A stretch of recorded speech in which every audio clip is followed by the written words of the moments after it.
को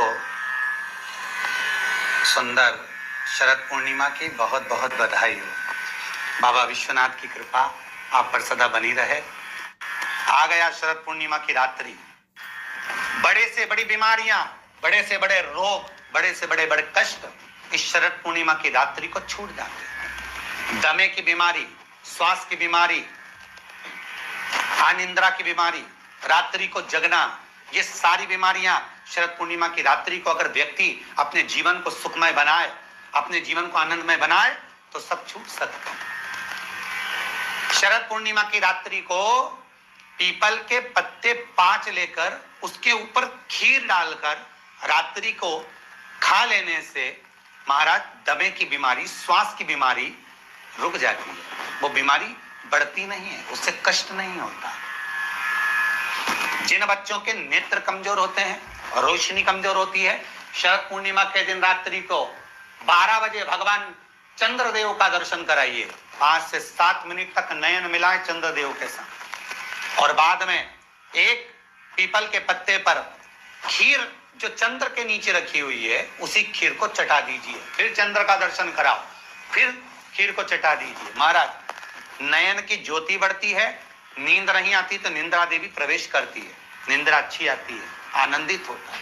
महाराज जिस व्यक्ति के शरीर में गांठ पड़ जाती हो, शरीर काला पड़ जाता हो, चट्टे पड़ जाते हो या दांत खाज खुजली हो जाता हो, उसके लिए भी शरद पूर्णिमा की रात्रि को 12 बजे महाराज भगवान चंद्रदेव के लिए 21 दिए जलाए जाते हैं।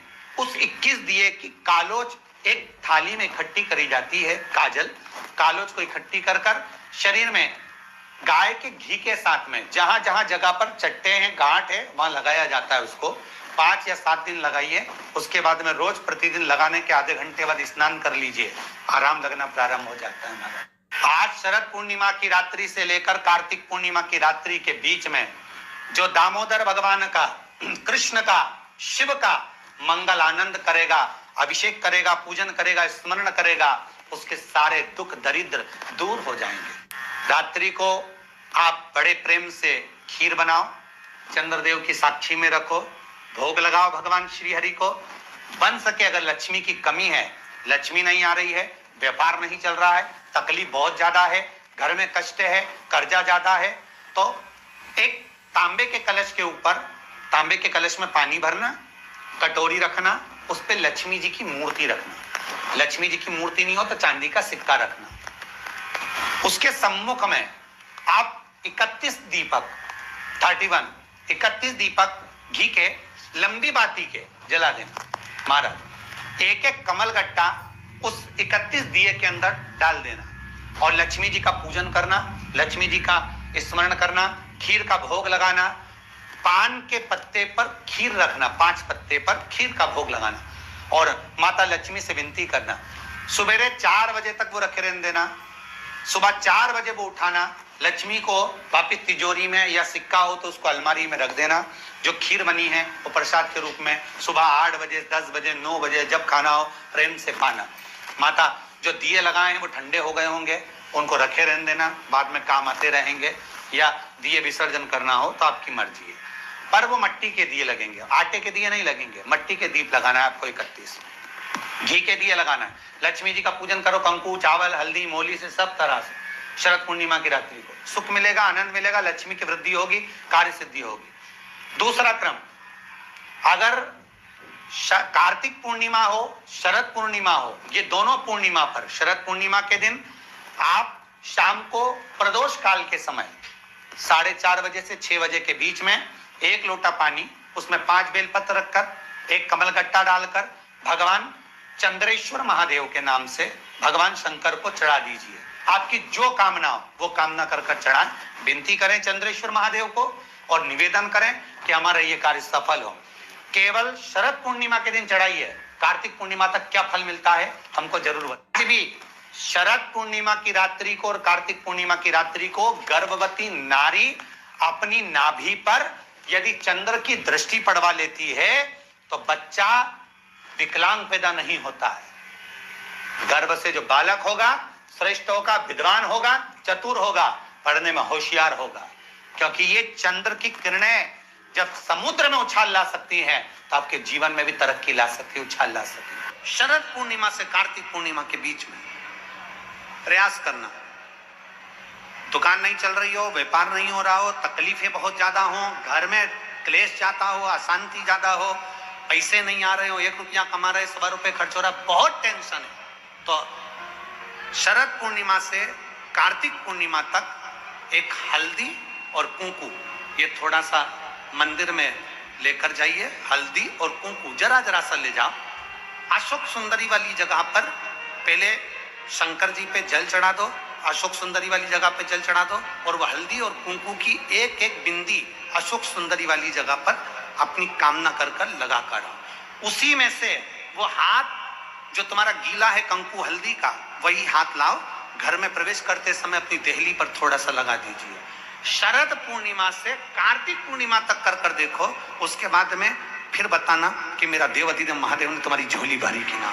कानी दिखे कहीं किसी को पास कानी दिखे, रहते हैं उसके लिए भी शरद पूर्णिमा के दिन तुलसी की जो डंडी होती है, बेलपत्र की जो ये डंडी है, ऐसी तुलसी का जो पत्ता होता है, उस पत्ते की जो डंडी होती है, उस डंडी को चंद्रमा को देखा जाता है, उस डंडी की जो कोर होती है, उस कोर को दृष्टि से मिलाया जाता है। शरद पूर्णिमा की रात्रि ठीक 12 बजे आप चंद्रमा की, जैसे चंद्रमा का भाग, उस चंद्रमा के भाग को आप उस डंडी के भाग से निहारने का प्रयास करें। हमारे घर में आई है, घी का दिया लगाई है, उस घी के दीप को लगाने के बाद पूर्णिमा के दिन उस पर एक प्लेट थोड़ी तिरछी कर कर रख दो, जिससे उसकी कालोच काई की, उस दीप की, घी के दीप की कालोच उस प्लेट पर आ जाए। थोड़ी सी कालोच ले लीजिए, 5-10 मिनट में आ जाएगी। उसको गाय के घी में मिलाकर आंखों में सुरमा लगाकर रात्रि को सो जाइए। 3 दिन बाद आप महसूस करेंगे कि नेत्र की ज्योति बढ़ना प्रारंभ हो रही है। पूर्णिमा का जो चंद्र है वो विशाल का है, और उस चंद्र की पूर्णता में हमारी अभिलाषाएं भी पूर्ण हो। अब पूर्णिमा के व्रत में आपने कई बार किताब पढ़ी होगी पूर्णिमा की, या आपने व्रत किया होगा, या पूर्णिमा का व्रत आप धारण करे होगे, तो उसमें पूजन कौन से भगवान की होती है? पूर्णिमा के व्रत में केले के खंभ लगाकर पूर्णिमा का जो अध्यापन होता है, पूर्णिमा की जो पूजन होती है, उस पूजन उस पूजन में शंकर और पार्वती की पूजन की जाती है। शंकर और पार्वती का पूजन क्यों करा जाता है पूर्णिमा के व्रत में? क्योंकि शिव और माता पार्वती ही केवल एक ऐसे हैं जिन्होंने अपूर्ण लक्ष्मी को भी पूर्ण बना दिया था। किसको पूर्ण बनाया है? लक्ष्मी। शरद पूर्णिमा के दिन अगर आप शंकर भगवान को 1 लोटा पानी अगर शिव को समर्पित कर रहे हो, श्वेत पुष्प को रखकर शंकर जी के ऊपर सफेद फूल को चढ़ाकर अगर 1 लोटा जल भी, एक पात्र जल भी शंकर को समर्पित कर रहे हो, तो ये लक्ष्मी के लिए ही तो कर रहे हो। और कौन सी लक्ष्मी? पूर्ण लक्ष्मी। पूर्ण लक्ष्मी। आपको पहले भी कथा में कहा, एक बार भगवान विष्णु के सामने लक्ष्मी मैया ने बहुत तेज स्वर में कह दिया था, नारायण, दुनिया के लोग आपका नाम जपते हैं, दुनिया के लोग नारायण नारायण कहते हैं, दुनिया के लोग आपका भजन करते हैं, पर सत्य मायने में कहूं ना तो मेरे बिना दुनिया के लोगों की नहीं चल सकती, मेरे बिना दुनिया नहीं चल सकती, संसार मेरे बिना नहीं चल सकता। भगवान विष्णु ने कहा, ये तो गलत है लक्ष्मी आपका कहना। एक दिन लक्ष्मी को अहंकार आ गया, अहंकार के संबोधन जब माता लक्ष्मी कहने लगी तो भगवान, उसी समय पर भगवान विष्णु को क्रोध आ गया, और भगवान विष्णु ने कह दिया, लक्ष्मी तो इतनी बड़ी बड़ी बात कहती है कि तेरे बिना नहीं रह सकती संसार। मैं तुझे कहता हूं लक्ष्मी, तू अपूर्ण है, तू अपूर्ण है, तू पूर्ण कब हो गई? अब देखें माता पार्वती क्या कर सकती है, इसको पूर्ण बनाने के लिए करेगी क्या? क्या हुआ? माता सरस्वती जी बोली, लक्ष्मी को अपूर्ण कह दिया। अपूर्ण कह दिया? हाँ, तो क्या सोचना उसके लिए? इसको मैं अभी पूर्ण बना देती हूँ। माता जगत जननी पार्वती ने गोदी में विराजमान गणेश जी को उठाया और उठाकर लक्ष्मी जी की गोद में दे दिया। ले लक्ष्मी, आज से तू पूर्ण हो गई। लक्ष्मी, आज से तू पूर्ण है। गोदी में जब तक संतान नहीं है तो नारी को लोग अपूर्ण समझते हैं।